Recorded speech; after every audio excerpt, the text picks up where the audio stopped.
Today topic is penicillium. Penicillium is also called talaromyces. Penicillium को भी हम talaromyces के नाम से जानते हैं. Systematic position. पहले देखिए, सिस्टमेटिक पोजीशन के पहले हम देखते हैं कि penicillium is derived from Latin word penicillus means brush like head. जो पेनिसिलियम शब्द है वो बना है लैटिन वर्ड से बना है. जैसे आप जानते होंगे कि लैटिन वर्ड है, यूनानी वर्ड है, ग्रीक वर्ड है. उसी तरह पेनिसिलिन जो शब्द है पेनिसिलियम वो लैटिन वर्ड का शब्द है. और पेनिसिलियस मीन्स होता है ब्रुश लाइक हेड. जैसे कलाकार का जो ब्रश होता है उसी को हम ब्रुश लाइक हेड भी बोलते हैं. इसका एक नाम है आर्टिस्ट ऑफ ब्रुश भी इसको कहते हैं पेनिसिलियम को. राइट. अब systematic position. The kingdom mycota, division eumycota, sub division ascomycotina, class plectomycetes, order eurotiales, family aspergillaceae, genus penicillium and species notatum. बहुत सारी इसकी स्पीशीज है अपने देश में रिपोर्ट की गई हैं, लेकिन कुछ बेनिफिशियल स्पीशीज होती हैं तो कुछ हार्मफुल स्पीशीज भी इसकी होती हैं. बेनिफिशियल स्पीशीज से हमको पेनिसिलिन बनाया जाता है जो बैक्टीरिया किल करता है, जो एंटीबायोटिक है, दवा के रूप में प्रयोग करते हैं. कुछ हार्मफुल भी है.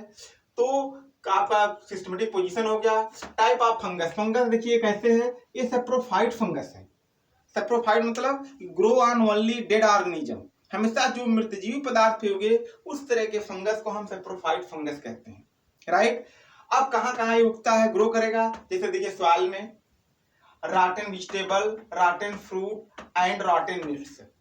सड़ी हुई सब्जी पे, सड़ी हुई फ्रूट्स पे, सड़े हुए आपका मीट पे इत्यादि पे ये अपना भोजन लेता है. उसी के ऊपर सर्वाइव करता है, उसी के ऊपर पड़ा रहता है, उसी के ऊपर दिखाई देता है, उसी के ऊपर ग्रो करता है. और जनरली आपको अगर देखने हैं फंगस तो जो आंवला है, जो जिसको हम अमृत फल कहते हैं, आंवला अगर पेड़ से नीचे टूट के गिर गया हो, मॉइस्चर हो, तो उसके ऊपर आप देखिए हरी हरी ग्रीन रंग की फफूंदी आ जाती है और 2-3 दिन में वो क्लियर दिखाई देने लगता है. वही होता है पेनिसिलियम. राइट. आप देख लीजिएगा आंवले के ऊपर पेनिसिलियम बहुत अच्छा आता है. तो इसके सैप्रोफाइट होता है, सड़ी हुई सब्जी पे, सड़ी हुई फ्रूट्स पे, सड़े हुई मीट पे इत्यादि पे ग्रो करता है. राइट. अब अदर नेम इसको किस नाम से जानते हैं. ऐसा एक दूसरा भी कुछ नाम है. जैसे देखिए ब्लू और ग्रीन मोल्ड के नाम से जानते हैं. ब्लू माने blue and green mould, also called brush of artist. Blue और ग्रीन मोल्ड, और इसे कलाकार का ब्रुश भी कहते हैं. क्यों कहते हैं? क्योंकि इसका स्ट्रक्चर आप देखेंगे, इसी कोंडियोफोर देखेंगे तो लगेगा दूर से कि ब्रश है. जो कलाकार का ब्रश होता है जिसे कलाकार कलर करता है, पेंट करता है, उस तरह स्ट्रक्चर दिखाई देता है. इसलिए इसको also called brush off artist कहते हैं. राइट. अब सलवार इसी किसकी बनी होती है. देखिए सलवार किसकी बनी होती है. Salwar is made of chitin. Chitin की बनी होती है क्योंकि सब डिवीजन एस्कोमाइकोटिना का फंगस है तो उसकी सलवार काइटिन की बनी हो गई. राइट. अब इसमें हमने एक पॉइंट और लिखा, अलेक्जेंडर फ्लेमिंग साहब ने पेनिसिलिन की कब खोज किया था. Discovered of penicillin by penicillus notatum से खोज किया था. किल इन बैक्टीरिया को जो मारता है. और 1928-29 के आसपास में इन्होंने पेनिसिलिन की खोज किया था अलेक्जेंडर फ्लेमिंग साहब ने, जिसको वहां के जॉर्ज ने को पार्थोसी नाम दिया था क्योंकि उस समय बैक्टीरिया इन्फेक्शन बड़े पैमाने पर वहां के नागरिकों को हुआ था. तो उन्होंने पेनिसिलिन बना के बैक्टीरिया को खत्म किया था. तो उसी के रूप में इनको याद किया था अलेक्जेंडर फ्लेमिंग साहब ने discovered of penicillin. Right. Somatic structure. Somatic structure देखिए मेन पॉइंट होता है इसका माइसिलियम सेप्टेड होगा, सिलिंड्रिकल होगा, ब्रांचेज कलरलेस, मल्टीन्यूक्लिएट होंगे. Reserve food material by glycogen and ion on substratum. ये भोजन उस सबस्ट्रेटम से प्राप्त करते हैं जो डेड ऑर्गेनिज्म होता है, मैटर, उनसे अपना भोजन लेते हैं. और कैसे लेते हैं? ग्लाइकोजन एंड आयल के रूप में उनका भोजन बनता रहता है. अब reproduction is a 2 types. First asexual reproduction and sexual reproduction. देखिए कहीं रिप्रोडक्शन 3 टाइप भी लिखा जाता है, लेकिन जनरली 2 टाइप है. 3 टाइप में वेजिटेटिव रिप्रोडक्शन होता है जो फ्रेगमेंटेशन के द्वारा होता है. सिंपल ब्रेकिंग होता है, ओइडिया होता है, आर्थोस्पोर होता है, इसको वेजिटेटिव रिप्रोडक्शन कहते हैं. सिंपल छोटे छोटे टुकड़ों में टूट जाना सिंपल ब्रेकिंग कहलाता है. उसको तरह के रिप्रोडक्शन को हम वेजिटेटिव रिप्रोडक्शन कहते हैं. बट हम सिर्फ ओनली 2 रिप्रोडक्शन नहीं लिखे हैं, ये सेक्सुअल एंड सेक्सुअल. अब एसेक्सुअल रिप्रोडक्शन पहले हम देखते हैं। एसेक्सुअल रिप्रोडक्शन शुरू होता है हाइफा से। देखिए हाइफा कैसी बनी है इसकी, सेप्टेड हाइफा। फिगर दिखाई दे रहा है, नहीं दिखाई रहा तो अभी मैं बता रहा हूं, सेप्टेड हाइफा बना है। इस हाइफा के अंदर large number of nucleus, cytoplasm, Golgi body, mitochondria, endoplasmic reticulum इत्यादि भरे रहते हैं। कुछ समय के बाद इसी में से आउटग्रोथ एरियल ब्रांच डेवलप करने लगता है, जिसको हम कॉन्डियोफोर कहते हैं। राइट, क्या outgrowth aerial branch are develop, it is called conidiophore. A large number of material foods in move in upper portion. इसके अंदर का जो भी मटेरियल न्यूक्लियस है साइटोप्लाज्म में ऊपर की तरफ डेवलप करने या ऊपर की तरफ मूव करने लगता है। और धीरे धीरे इस कॉन्डियोफोर में पहली ब्रांचिंग होती है, जिसमें दो ब्रांचिंग होती है, जिसको हम फर्स्ट रेमस बोलते हैं। Conidiophore are branches to, it is called ramus. Ramus के ऊपर फिर नेक्स्ट ब्रांचिंग होती है, जिसको हम मैचुला बोलते हैं। कब क्यों ब्रांचिंग होती है? क्योंकि न्यूक्लियस जो इसके अंदर होता है वो माइटोसिस डिवीजन के द्वारा डिवाइड होना शुरू करता है, संख्या उनकी बढ़ने लगती है। तो पहले दो ब्रांच बनते हैं जिसको हम रेमस कहते हैं। एक रेमस में फिर दो ब्रांच बनते हैं जिसको मैचुला कहते हैं। Metula is a bottle shape, वो बोतल के आकार का दिखाई देता है।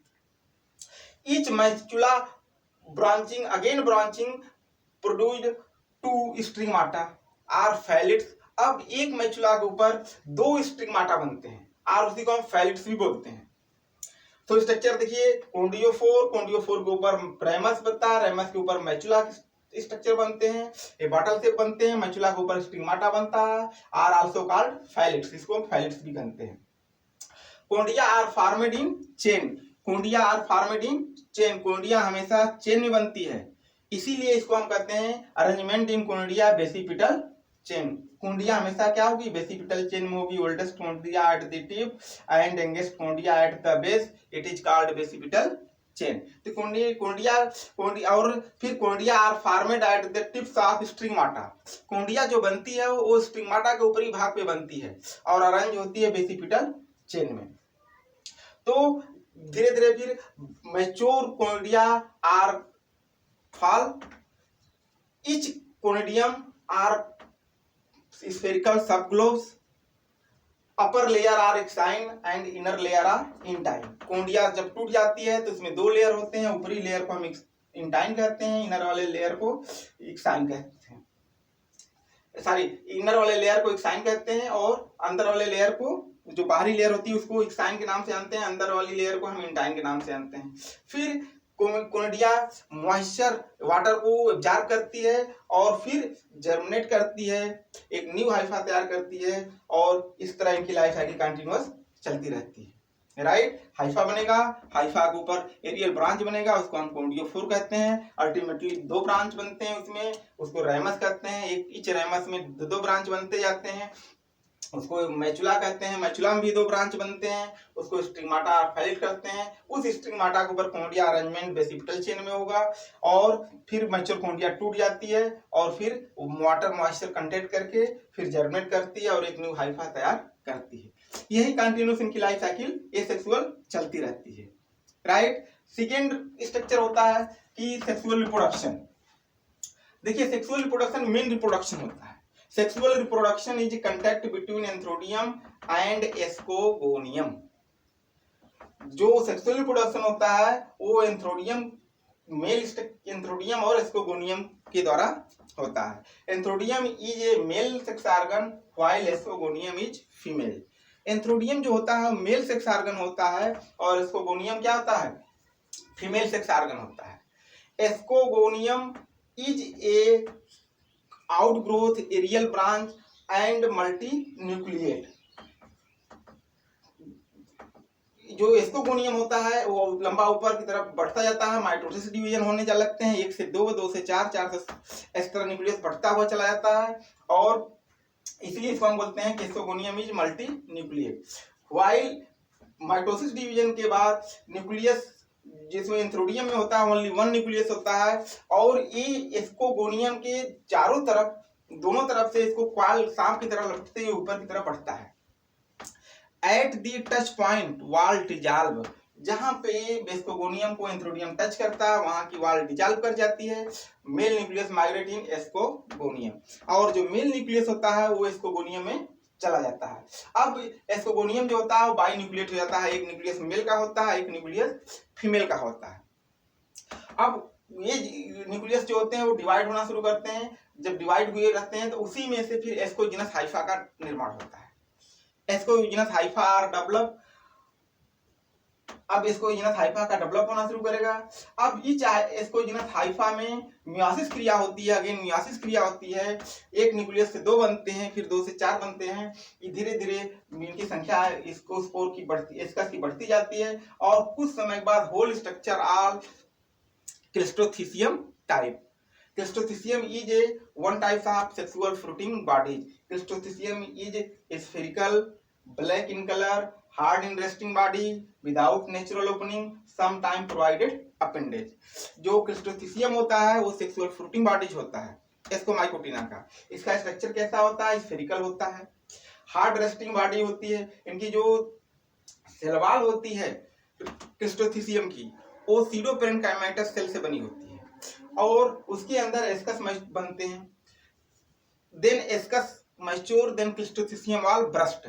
जब एस्कस मैच्योर हो जाते हैं तो क्लिस्टोथिसियम वॉल ब्रस्ट कर जाती है, फट जाती है, एस्कस आर लिबरेटेड, एस्कस बाहर निकल जाते हैं। Each ascus produced a ascospore, then ascus wall break and ascospore are liberated.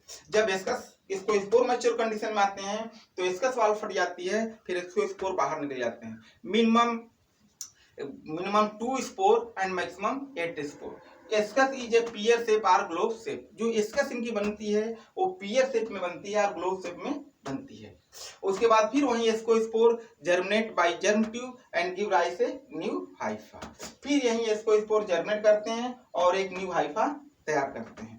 तीन कंटिन्यूस इनकी लाइफ साइकिल चलती रहती है।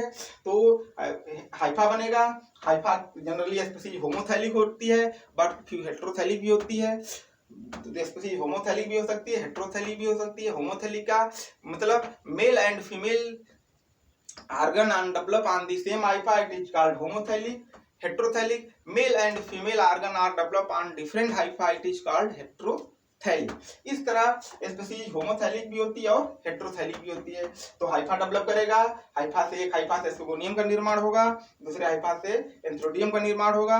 एंथ्रोडियम हमेशा क्वाल रूप में एस्कोगोनियम को घेरते हुए सांप की तरह ऊपर बढ़ता है, सर्प की तरह, और जिस जिस स्थान पे एंथ्रोडियम एस्कोगोनियम से टच करता है वहां पे वाल डिजॉल्व कर जाती है, और वाल डिजॉल्व करने के बाद 2 न्यूक्लियस आपस में एस्कोगोनियम के अंदर चले आते हैं। एक न्यूक्लियस मेल का ही रहता है, एक न्यूक्लियस फीमेल का भी होता है, और दोनों फ्यूज करते हैं, एस्कोजिनस हाइफा का निर्माण होने लगता है। पूरी बॉडी धीरे धीरे कन्वर्ट हो जाती है स्फेरिकल स्ट्रक्चर में। उस स्फेरिकल स्ट्रक्चर को हम क्लिस्टोथिसियम कहते हैं। क्लिस्टोथिसियम के अंदर एस्कस का निर्माण होता है। जब एस्कस मैच्योर कंडीशन में होते हैं तो क्लिस्टोथिसियम वॉल फट जाता है, एस्कस बाहर निकल जाते हैं। उस एस्कस के अंदर मिनिमम 2 स्पोर बनते हैं, मैक्सिमम 8 स्पोर बनते हैं। जब एस्कोस्पोर मैच्योर कंडीशन में आते हैं तो एस्कस वॉल फट जाती है, फिर एस्कोस्पोर बाहर निकल जाते हैं, और फिर यही एस्कोस्पोर जर्मिनेट करते हैं, एक न्यू हाइफा तैयार करते हैं। यही कंटिन्यूस इनकी लाइफ साइकिल चलती रहती है, राइट। तो आप इसको देख लीजिए, ध्यान दीजिए। पेंसिलियम, पेंसिलियम लैटिन वर्ड से बना है पेंसिलियस से, जिसके मीन्स होता है Bruce like structure. Systematic position में सब डिवीजन एस्कोमाइकोटिना का फंगस है, इसलिए माइथिलियम इसके ऑलरेडी सेप्टेड होंगे। सेप्रोफाइट फंगस होता है, इसको ब्लू और ग्रीन मोल्ड के भी नाम से जानते हैं, also called artist of Bruce के भी नाम से जानते हैं, ठीक है। इसमें इसी पेंसिलियम से ही अलेक्जेंडर फ्लेमिंग साहब ने पेंसिलिन की खोज किया था, जिसको बैक्टीरिया को किल करता है, और वो एक प्रकार का एंटीबायोटिक होता है। उस पेंसिलिन को हम क्या बोलते हैं? एंटीबायोटिक कहते हैं। तो राइट, आप इसको देख लीजिए, लाइक करिए, शेयर करिए एंड सब्सक्राइब करिए। Thank you.